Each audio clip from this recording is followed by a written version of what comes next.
Alors, bonjour, mesdames et messieurs. Je vais laisser passer la connexion comme je le fais lorsque je fais une consultation en voyance. Ce n'est pas quelque chose de réfléchi, c'est quelque chose que je laisse passer directement. Expliquer un petit peu le contexte humain, le contexte social. Une de mes priorités, d'ailleurs, ce n'est pas d'expliquer nécessairement à quelqu'un juste ce qui représente pour lui son avenir, mais d'expliquer pourquoi ça lui arrive. La conscience d'un individu n'a rien à voir avec l'inconscience collective. La conscience d'un individu, c'est du pouvoir. C'est la capacité qu'un individu possède de modeler la réalité, de changer la structure de l'espace et du temps des événements qui se produisent dans sa vie. Ça, c'est de la conscience. Ça, c'est de l'intelligence. Ça, c'est une connexion directe. Et cette connexion-là ne vient pas de la Terre, mais elle passe par la Terre.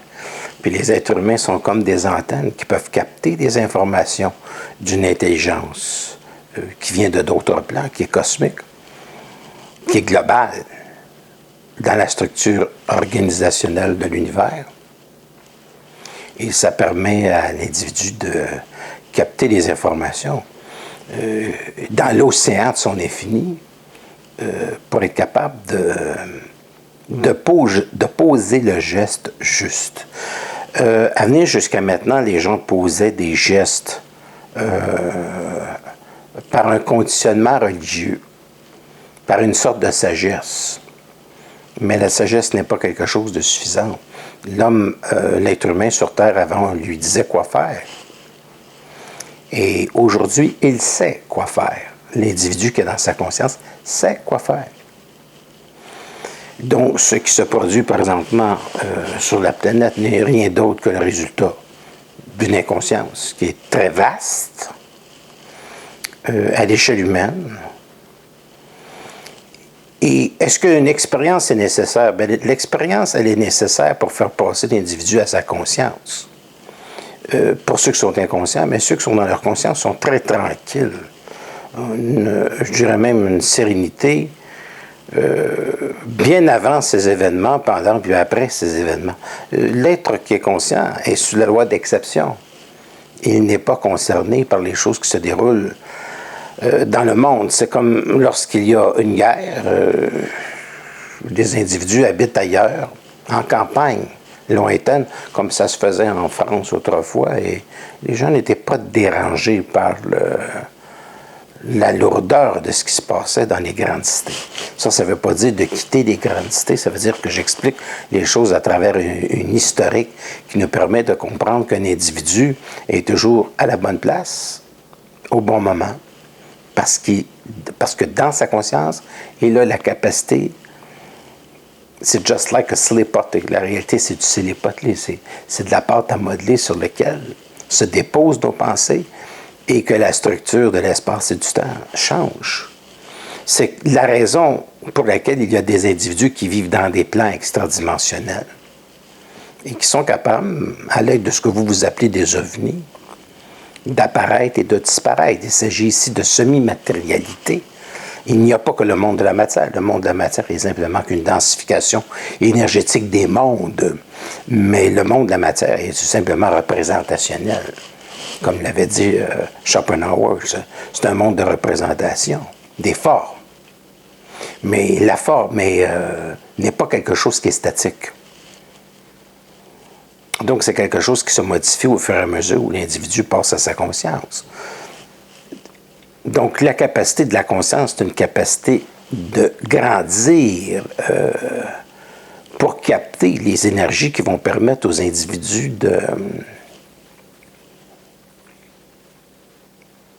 de se soustraire à une expérience qui n'est pas utile dans la majorité d'une société qui n'est pas dans sa conscience.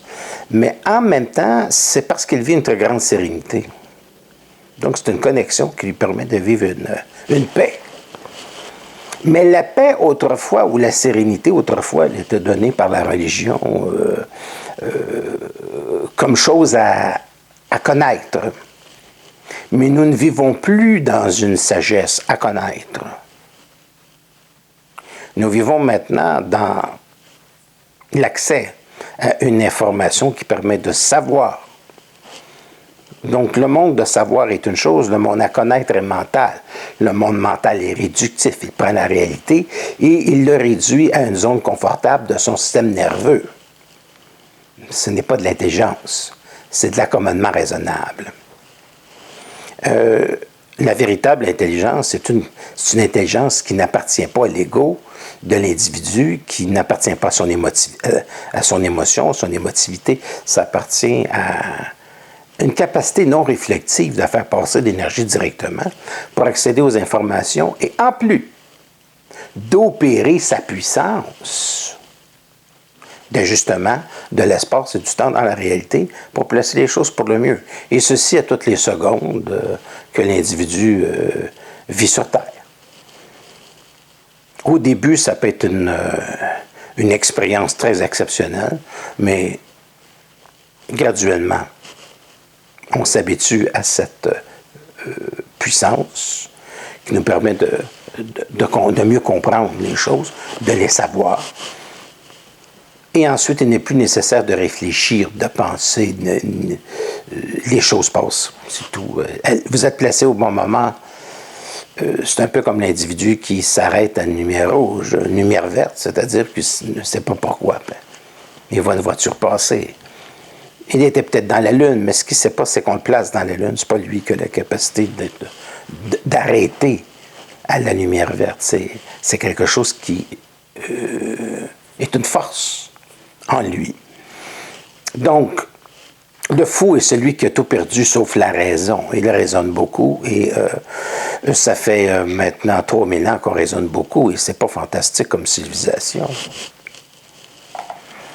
Alors, l'être humain, par des chocs émotionnels présents qu'il vit, brise la mécanicité dans son mental. Et ça donne des chocs suffisamment puissants pour lui aider à passer à une autre perception de la réalité qui lui permet d'engendrer une communication télépathique avec des plans qui sont extrêmement puissants. Quand je parle de plans qui sont puissants, je parle de plans qui ont une science. Mais lorsque vous avez une science qui est 400 millions d'années en avance sur l'être humain, il faut comprendre que ce n'est pas la science telle qu'on la connaît présentement sur Terre, c'est autre chose. C'est quelque chose de fantastique, quelque chose de merveilleux.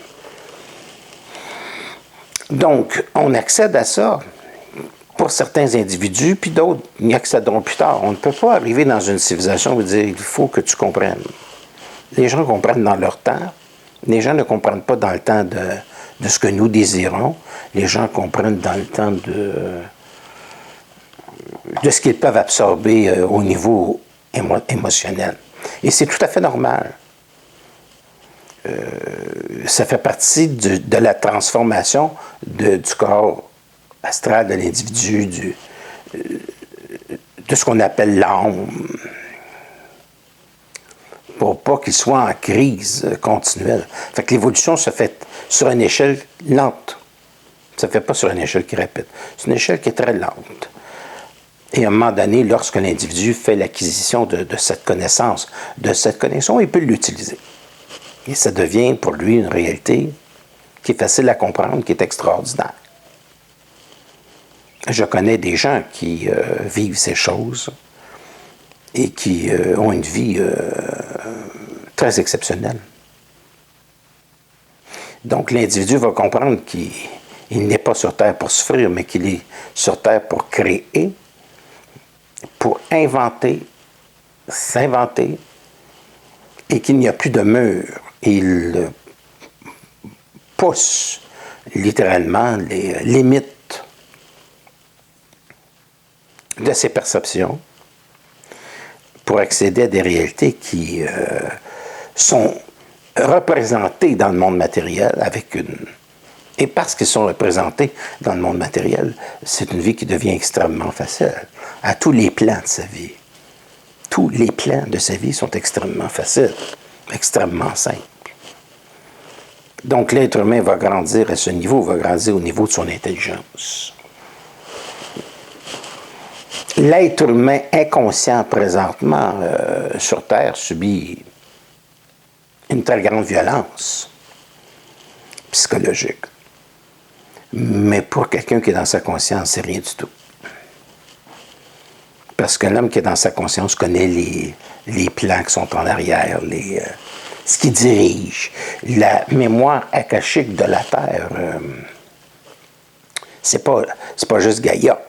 La mémoire akashique de la Terre, c'est la représentation d'êtres qui ont vécu sur Terre avant l'apparition de l'homme, qui sont des structures énergétiques immatérielles, qui ont la capacité d'entrer dans son cerveau et de lui faire des bêtises. C'est ce qu'on appelle les principes lucifériens. Et à partir du moment où un individu s'occupe complètement dans sa conscience et qu'il possède sa science de son infini, de sa conscience, qu'il se possède, il ne peut plus être assujetti à aucune force qui tente de le posséder, parce que ces forces-là n'ont aucune intelligence. Et parce qu'elles n'ont aucune intelligence, elles peuvent être placées de côté, parce que l'individu qui vit une certaine conscience, qui vit une très grande conscience, sont des individus qui ne placent pas d'émotivité dans une pensée d'interférence. Ça ne veut pas dire que les gens sont insensibles à la civilisation. Je sais ce qui se passe dans la civilisation. Mais on retrouve toujours un emplacement où on peut retrouver facilement, très vite, l'importance d'une sérénité qui doit s'établir en permanence.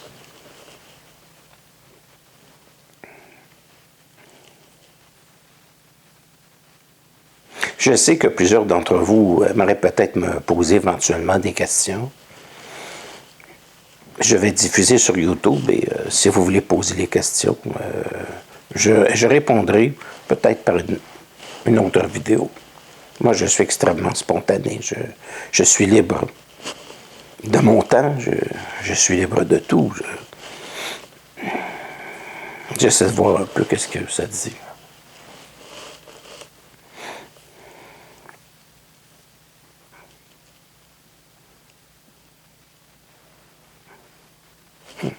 L'homme inconscient qui possède un certain pouvoir financier ne pourra pas dominer.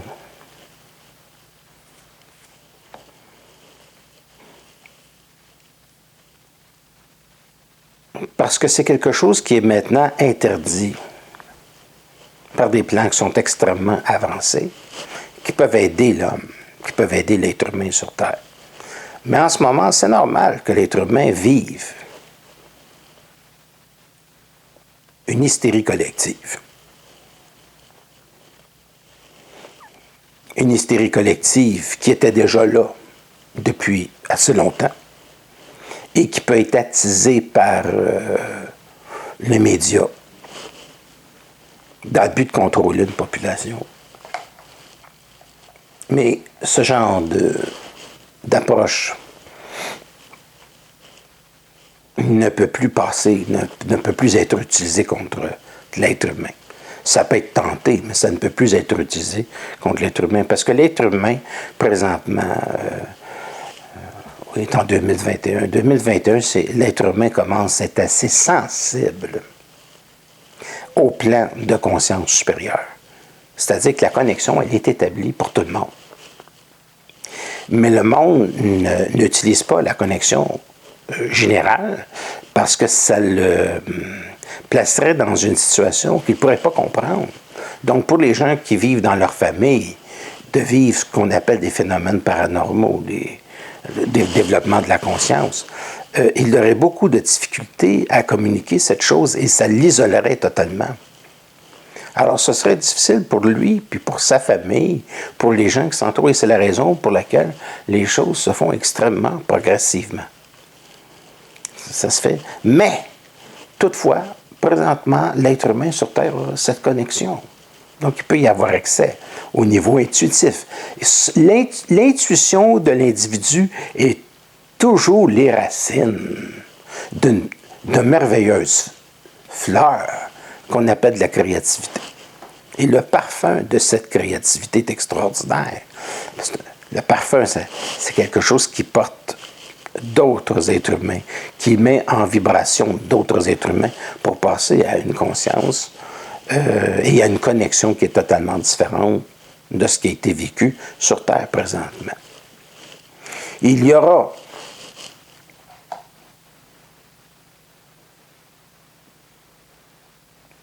dans les 6 prochains mois des avertissements qui seront adressés à des gens qui tentent des formes de manipulation et de domination pour leur faire comprendre une bonne fois pour toutes que les choses ne vont pas comme ils prévoyaient.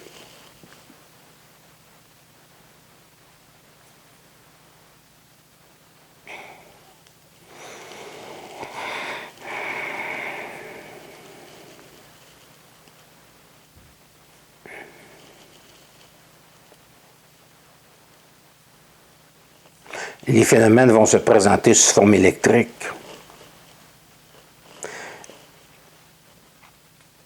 Je fais attention à ce que je dis pour la simple raison que je ne veux pas que ce soit utilisé avant le temps pour que eux, les énergies, puissent faire leur travail. Je ne veux pas qu'il y ait une intervention de l'homme avant ces événements. On est toujours responsable de ce qu'on amène dans une civilisation. Et je peux vous dire simplement, placez la paix dans votre esprit. Essayez de placer la sérénité. Je ne dis pas que c'est une chose qui est facile, mais la nature peut vraiment aider l'être humain à le nourrir psychiquement.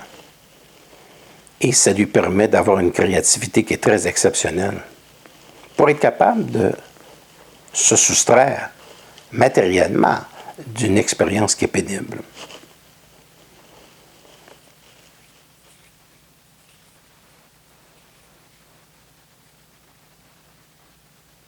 Il ne faut jamais oublier l'importance pour l'être humain de viser un but qui est celui qui se situe au niveau du plaisir. Ça a l'air très simple, mais les choses qui sont très belles sont très simples, ne sont pas compliquées. Alors l'être humain, lorsqu'il est dans l'hystérie, lorsqu'il est très angoissé, lorsqu'il se pose des milliers de questions, il vit une sorte de peur, de crainte. Puis la domination de la crainte n'est pas quelque chose de souhaitable. Pas du tout. Ça lui fait perdre son intelligence, ça le coupe. Parce qu'il est sous contrôle de ses forces qui sont contre l'être humain.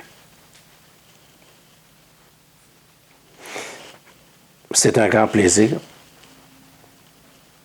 Si vous aimez partager, moi je laisse passer. C'est un grand plaisir pour moi. Je serai toujours disponible pour les gens qui ont besoin d'une certaine connaissance d'eux-mêmes. J'ai commencé mon œuvre il y a 45 ans. Je poursuis. Je remercie beaucoup les gens qui m'écrivent, qui me laissent des petits mots pour me dire que leur vie a changé. Dans le bon sens. C'est un immense plaisir. Merci beaucoup.